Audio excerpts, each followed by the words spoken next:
구약시대 때는 아직까지 하나님의 나라가 이 땅 가운데 이루어지지 않았고, 다만 하나님의 택하신 그 히브리 민족, 그 아브라함의 혈통으로서의 자손들, 바로 할례 받은 사람들이 언약 백성이었죠. 그러나 이제 율법의 시대를 지나서 예수 그리스도께서 오셔가지고 모든 이제 구속을 이루심으로 이제 이 복음이 예수 그리스도를 통해 가지고 온 세계로 이제 전파되었고, 그래서 이제는 하나님의 나라가 예수 믿음 가운데 이루어지게 된 것이죠. 자, 그때 바로 야곱 족속들은 이제는 할례 받은 백성들이 아니라 이방인 중에서도 야곱 족속들이 생겨나게 된 것입니다. 그래서 이제는 아브라함의 언약이 이와 같이 예수 믿음을 통해 가지고 온 세계 만방에 전해지게 되고, 그 복음을 들음으로 이방인들이 하나님의 언약 백성이 되는 이런 경륜이, 그래서 우리가 복음의 경륜이다 이런 말을 하지 않습니까? 자, 이 발람이라고 하는 사람이 이제 발락왕이 이 발람 선지자를 세워 가지고 이제 이스라엘을 저주하라라는 이런 이제 요청을 할 때, 하나님께서 이 발람에게 나타나셔 가지고 자기를 보여주신 거죠. 조금 독특한 사건이 있잖아요. 이 발람은 이방인이고 이스라엘 사람이 아님에도 불구하고 하나님께서 아주 특별하게 이 발람이라는 이방의 선지자죠.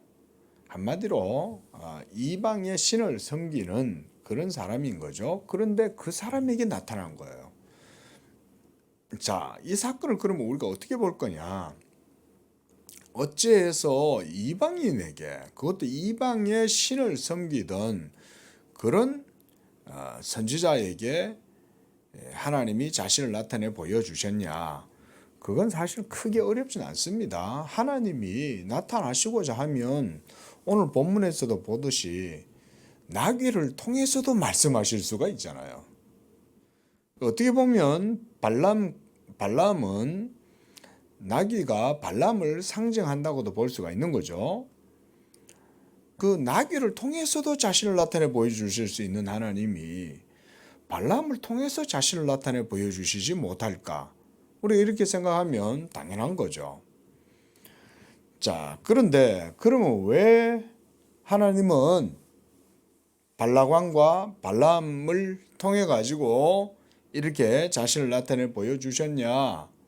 그거는 바로 이스라엘의 지금 여러 그 광야에서의 진행 과정에서 이 발락과 부딪혔기 때문에 그런 거죠. 먼저 21장에서 봤듯이 이제 이스라엘 백성들이 진군에 나가는 그 모든 과정들도 매우 특별한 의미를 가지고 있다는 걸 알 수가 있습니다. 이스라엘의 진영이 이제 있던 곳에서 또 다른 곳으로 옮길 때는 그냥 옮긴 게 아니었죠. 하나님 여호와의 회막 위에 구름이 임하고, 그래서 그 구름이 회막 위에 머물러 있을 때는 이스라엘의 군대 진영이 머물러 있다가 하나님의 구름이 뚝 떠오르면은 또 이제 짐을 챙겨 가지고 떠나는 거예요. 지금 그런 과정입니다. 그래서 이스라엘이 가는 곳은 사실은 하나님이 가는 곳이에요. 이거를 오늘날 우리에게도 적용을 하면 하나님의 복음이 저 영국으로 갔다가 영국에서 신대륙으로 왔다가 그리고 신대륙에서 다시금 이 한반도로 왔다가 이렇게 해서 이 한반도에서 하나님의 구름이 머물렀다가 그래서 성령의 은혜를 받고 이 민족이 이 복음의 은혜를 누리고 그렇게 보시면 되는 거죠. 저는 틀리지 않다고 생각합니다. 이런 해석이. 왜냐하면 요한계시록에도 보면 예수님이 내 촛대를 옮기리라 이런 말을 하셨잖아요. 요한계시록에서도. 그러니까 하나님의 촛대가 하나님의 정권적인 역사 가운데 이리 옮겨지기도 하고 저리 옮겨지기도 한다 이렇게 볼 수 있지 않습니까? 예. 그렇게 보면 되는 거죠. 하나님의 복음의 구원의 경륜이 지금 이 한반도 가운데 하나님께서 자기의 복음을 여기다 두신 거죠. 우리가 우크라이나, 그 다음 러시아, 거기는요 동방정교회가 있는 곳입니다. 그래서 저 중국에는요 또 경교라고 있는 거예요. 경교라는 것이 네스토리우스라는 이단에 의해 가지고 전파된 게 경교입니다. 이렇게 복음이 하나님의 나라가 이 세상 역사 속에 어떻게 나아가느냐에 따라 가지고 역사가 그걸 통해서 일종의 결이 생기는 거예요. 결. 우리가 어떤 결 이런 말을 하지 않습니까? 역사도 마치 나무의 나이테처럼 그런 결이 생기는 거예요. 하나님의 나라가 이 땅 가운데 역사 가운데 드리워지게 될 때에 그것이 어떤 양상을 드러내 보이는 거죠. 이게 결이잖아요. 예? 그런 것들이 저 구약의 이스라엘의 역사를 통해 가지고도 하나님이 미리 보여주시는 거죠. 하나님의 구름이 어디로 가느냐에 따라서 이스라엘도 같이 그쪽으로 행동하고 다니는 거예요. 자, 그런 가운데에 21장은 에피소드를 보여주는 거예요. 에피소드. 어떤 에피소드냐? 백성들이 또 하나님 앞에 또 원망하는 거예요. 우리가 어제도 봤듯이 이스라엘 백성들이 무리바 물가에서 가데스 바네아에서 모세를 대적하면서 우리에게 물을 왜 안 주냐 이랬는데 모세가 또 거기에서 바위를 지팡이로 2번 쳐가지고 물을 냈는데 그 일로 모세와 아론이 하나님의 약속의 땅 가나안에 들어가지 못하는 이런 하나님의 징계를 받게 되었다 그랬죠. 오늘 또 이런 불평하는 사건이 일어나게 된 거예요. 그래서 21장 5절에 보면 백성들이 하나님과 모세를 향해서 이제 원망했다 그랬습니다. 그러면서 이 광야에서 우리가 죽게 하느냐? 먹을 것도 없고 물도 없도다 라고 이렇게 한 거예요. 자, 먹을 게 없습니까? 만나를 하나님이 내려주시잖아요. 그런데 5절 하반절에 보니까 이런 말을 합니다. 우리 마음이 그랬어요. 그게 벌써 마음이 악해져 있는 거예요. 이 하찮은 음식을 싫어하노라. 이 하찮은 음식입니까 이게?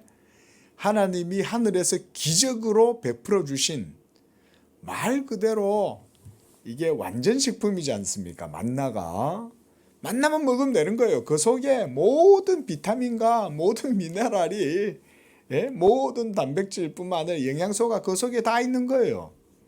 그런데 지금 백성들은 이 하찮은 음식이라고 그러는 거죠. 그래서 하나님께서 그들에게 불뱀을 보냅니다. 그래가지고는 다 죽게 된 거예요. 그때 8절에 이제 모세가 하나님께 기도할 때 하나님께서 말씀합니다. 불뱀을 만들어라. 그래서 짱대 위에 매달아라. 그래서 물린 자마다 그것을 보면 살게 될 것이다. 그랬습니다.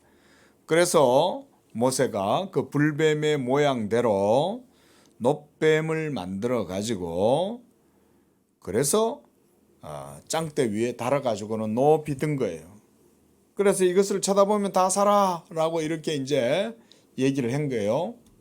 그 이제 이게 안 쳐다본 거예요, 백성들이. 왜냐하면 마음에 하나님이 싫은 거예요. 그래가지고는 그 마음이 강팍해져가지고 싫으니까 악한 마음대로 아유 안 쳐다봐 이러면서 막 씩씩댔겠죠. 그런 사람들은 그냥 다 죽은 거예요. 하지만 거기에서 그 짱대에 매달린 놋뱀을 바라본 사람들은 병을 하나님이 치료해 주신 거죠. 자, 이게 마치 어떤 이솝 우화에 나오는 또는 어떤 동화에 나오는 그런 이야기 같잖아요. 그런데 그게 아닙니다. 이거는 역사적 사실이고요. 실제로 하나님께서 우리 사람의 악한 마음을 이와 같이 이스라엘 백성들을 하시면 이렇게 됩니다. 자, 바로 그리고 여기서 놋뱀은 그래서 우리가 예수 그리스도를 상징한다고 할 수가 있는 거죠. 그래서 요한복음 3장 14절 15절 그 말씀에도 보면 모세가 광야에서 놋뱀을 단 것 같이 라고 그렇게 말하는 거예요. 하나님께서 바로 예수 그리스도를 이 인류 가운데 세우신 거예요. 온 세상 가운데 높은 짱대, 십자가의 짱대에 예수 그리스도를 놋뱀으로 만들어서 딱 세워놓으신 거예요. 그러면 그 예수님을 바라보는 자들마다 치료함을 얻고 하나님께서 고쳐주시는 것이죠. 자, 이런 게 바로 또 하나의 에피소드였고, 이제 10절부터 20절까지는 이스라엘 백성들이 광야에서 진행하는 과정들을 보여줍니다. 이곳저곳 다니는 거예요. 자, 다니는데 이스라엘 백성들이 다니지만 실제로는 누가 인도하는 겁니까? 하나님이 인도하고 계시는 거예요. 그러니까 지금 이 과정은 하나님의 섭리와 역사를 보여준다고 할 수 있습니다. 자, 그때 만난 게 21절에 바로 아모리 왕 시온이에요. 자, 하나님한테 대들면 되겠어요? 안 되겠어요? 안 되겠죠. 이스라엘 백성들을 대접해야 되는 거예요. 이스라엘 백성들을 환대해 줘야 되는 거예요. 근데 아모리 왕 시온은 이 이스라엘을 대적하고 이스라엘과 전쟁을 벌인 거예요. 그래서 24절에 이스라엘이 칼날로 그들을 쳐서 무찔렀다. 하나님이 함께 하는데 이길 수가 있겠습니까? 자, 그런 얘기를 지금 전쟁기를 얘기를 하는 겁니다. 자, 그 다음 33절에 그들이 돌이켜 바산길로 올라가며 이번엔 바산왕 옥이 백성들을 거느리고 나와서 에드레이에서 싸우려 하는지라. 34절에 하나님께서 모세에게 말씀하시되 그를 두려워하지 마라. 아모리인의 왕 시온에게 행한 것 같이 그에게도 네가 행할지니라. 이러면서 35절에 보면 그와 그의 아들들과 그의 백성을 다 쳐서 한 사람도 남기지 아니하고 그의 땅을 점령하였더라. 자, 이때까지는 무슨 전쟁이잖아요. 이런 전쟁에서 뭐 이렇게 하나님이 이렇게 하시냐? 우리가 이제 오늘날 보면 이런 식으로 생각을 할 수 있잖아요. 오늘날 우리의 정서에 맞지 않죠. 근데 누누이 얘기하지만 하나님의 실존, 하나님의 말하자면 우리가 리얼리티, 실제, 그걸 여러분들이 깊이 묵상을 하세요. 하나님이 어떤 분이냐? 하나님은 소멸하는 불이신 거예요. 그분의 존재 자체가. 우리 죄인들이 하나님 앞에 서면 뜨거운 영광 앞에 서는 것과 마찬가지인 거예요.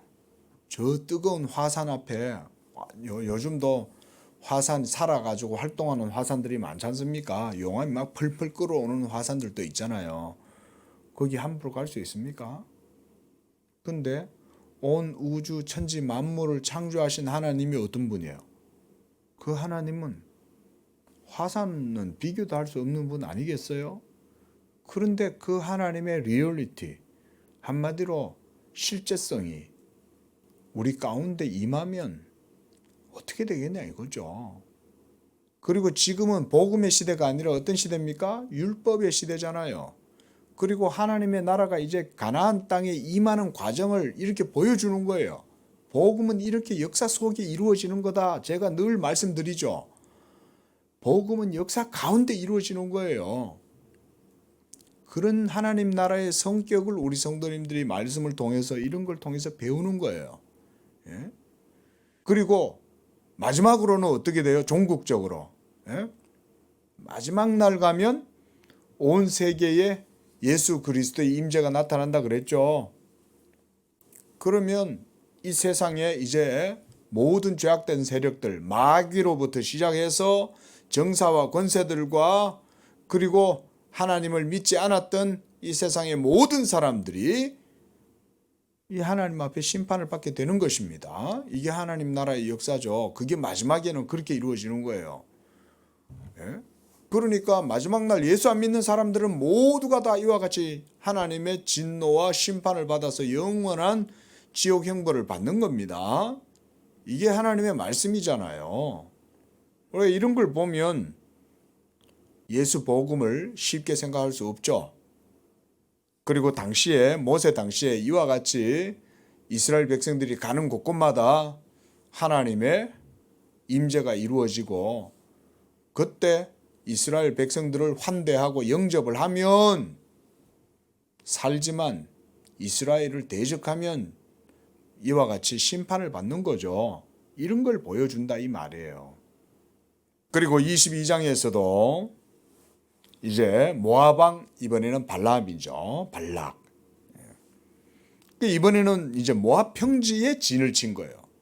이 하나님의 진이잖아요. 하나님의 진. 이제 그렇게 보셔야 되는 거예요. 이게 하나님의 군대잖아요. 이스라엘은. 하나님의 군대가 도달하면 어떻게 해야 되겠어요? 항복해야죠. 지금 저 우크라이나에 전쟁이 났습니다. 그렇죠? 우리가 그런 전쟁을 한번 생각을 하면 되겠죠. 자, 이 발락이 이제 이스라엘 백성들이 아모리 왕 시온에게 행한 일들을 본 거죠. 보고는 모압이 심히 두려워하였다 그랬습니다. 그러면 야 이거 안 되겠다 이러면 빨리 항복을 해야지. 항복을 안 하고 버티는 거죠. 그러면서 이제 싸움을 하는 건데 이번엔 어떻게 하냐면 이 모압 사람 이 발락은 이제 자기들의 신을 부르는 거예요. 그래서 5절에 사신을 부올의 아들 발람의 고향으로 보냅니다. 이 발람이 이제 선지자니까. 그래서 부돌에 보내어 발람을 불렀어요.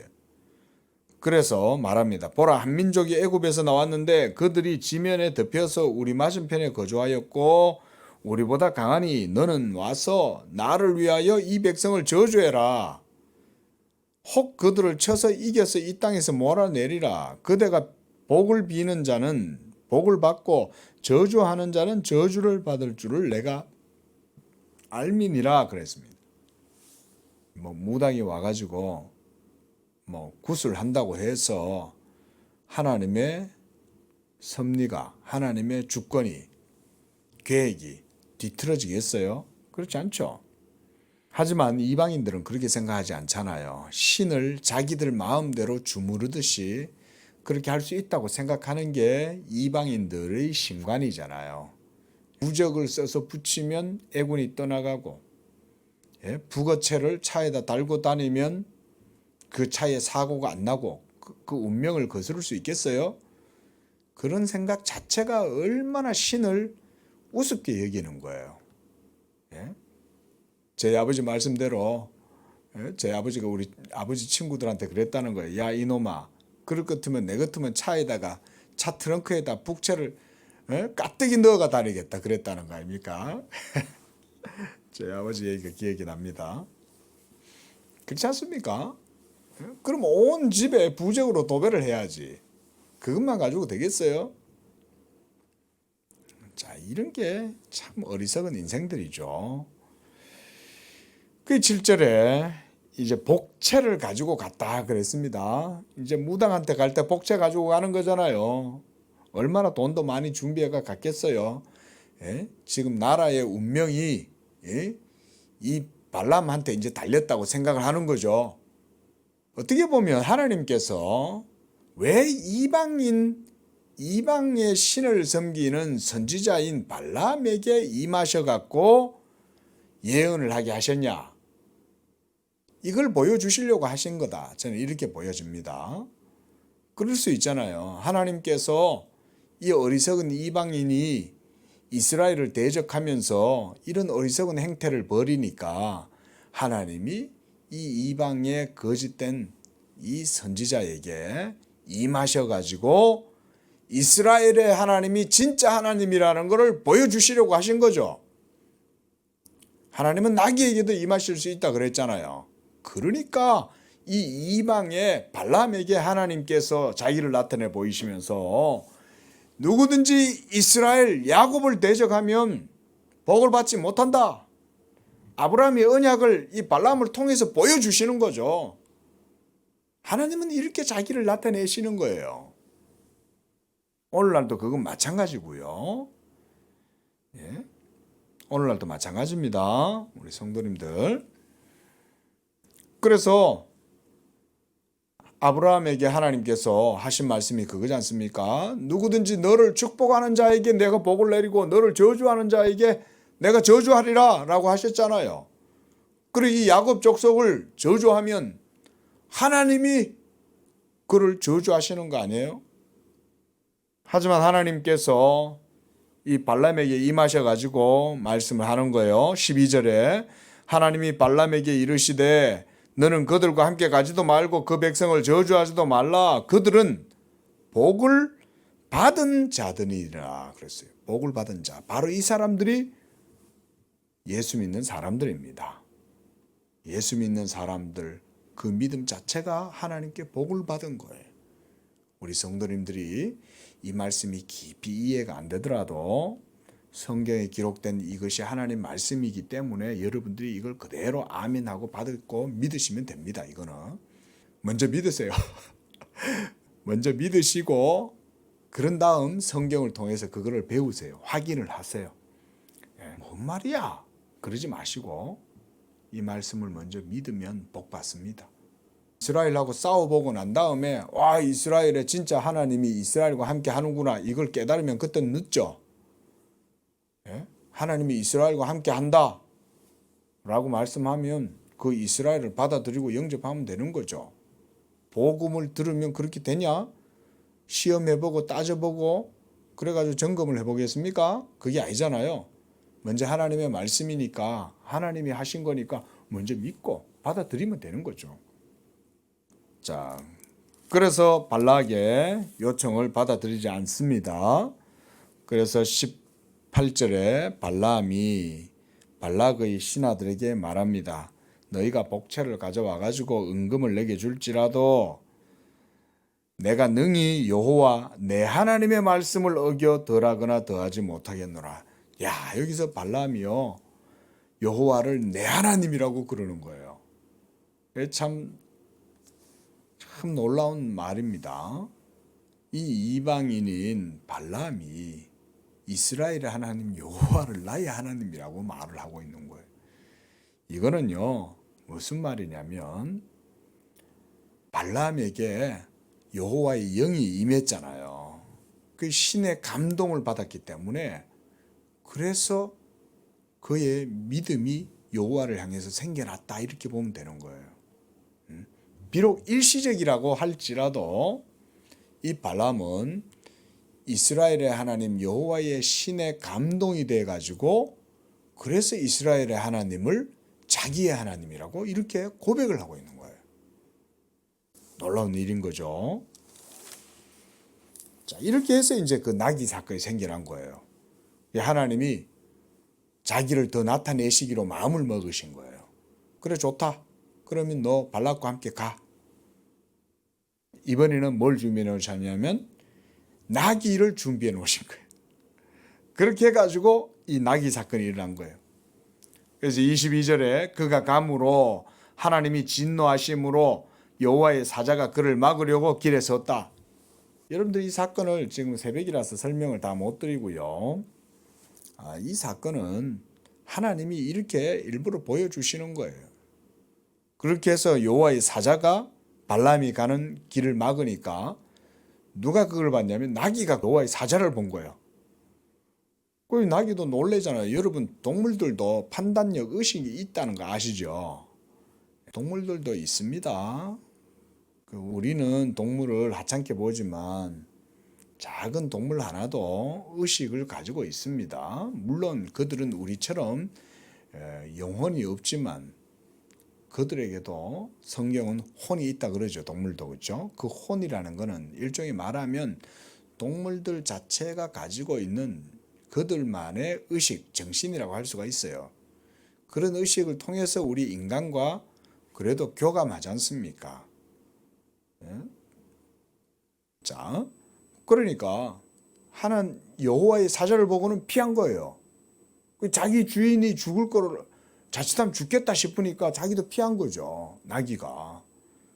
이런 걸 보면 이런 하찮은 가축들 하나도 우리가 어떻게 보면 이게 함부로 대할 수가 없다 이런 생각들을 하게 됩니다. 문어는 나의 선생님 아십니까? 그 다큐멘터리 있습니다. 혹시 기회가 되시면 보세요. 문어가요 사람하고도 개처럼 그렇게 교감하는 거예요. 우리는 문어회 좋아하잖아요. 근데 문어가 그렇게 똑똑하답니다. 그래서 그 옥토퍼스를 문어 박사님 하는 게 그 이유가 있는 것 같아요. 문어가 똑똑해요. 지능이 아주 높아요. 자, 어쨌거나 간에 이런 하찮은 동물을 통해서 하나님이 자기를 나타내 보여 주셨다는 거죠. 자, 요쯤에서 하고요. 하나님이 이렇게 하신 이유가 뭘까요? 이스라엘은 하나님께 속하였고 하나님이 그들과 함께하고 그래서 그들이 가는 곳마다 하나님이 함께 하신다 이거죠. 이건 오늘날 우리에게도 마찬가지입니다. 예수 믿는 우리 성도들과 하나님이 함께 하시고 예수 믿는 우리가 바로 하나님의 야곱 족속이다. 이 말씀만 오늘 굳게 붙드시면 되겠습니다. 기도하겠습니다. 거룩하신 하나님 감사 찬양 드립니다. 하나님께서 이 땅 가운데 하나님의 나라를 세우시고 그 가운데 하나님의 이름과 영광을 위해서 택하신 백성들을 불러내시고 그들로 하여금 예수 믿게 하셔서 하나님의 영광 나타내게 하시는 줄로 믿습니다. 이와 같이 오늘날 우리 예수 믿는 우리 성도들을 야곱 족속으로 삼으셔서 우리 성도들과 함께 하시고 인도하셔서 그들이 어디로 가든지 하나님이 그들과 함께 하시고 그들에게 축복하는 자들에게 하나님이 복을 주시고 그들에게 저주하는 자들은 하나님이 저주하심으로 지금도 이와 같이 하나님의 나라의 역사가 이 땅 가운데 이루어지게 하시는 줄로 믿습니다. 우리 양재교회 성도들 이와 같이 예수 그리스도를 믿는 믿음으로 오늘도 야곱 족속의 삶을 살고 하나님의 복을 받아서 하나님께 영광 돌리는 복된 날이 되게 도와주시고 특별히 우리 집사님 참으로 또 코로나로 인해서 이렇게 온 가정이 힘들게 어렵게 있는 가운데 있지만 하나님께서 은혜 주실 줄로 믿습니다. 회복의 은혜를 주시고 치료의 광선을 비추어 주셔서 하나님 아버지 그것을 또한 가뿐히 털고 일어나서 하나님께 또한 더욱더 나아가고 영광 돌리는 집사님과 또 우리 그 가정이 되도록 축복하여 주시옵소서. 예수님의 이름으로 기도합니다. 아멘.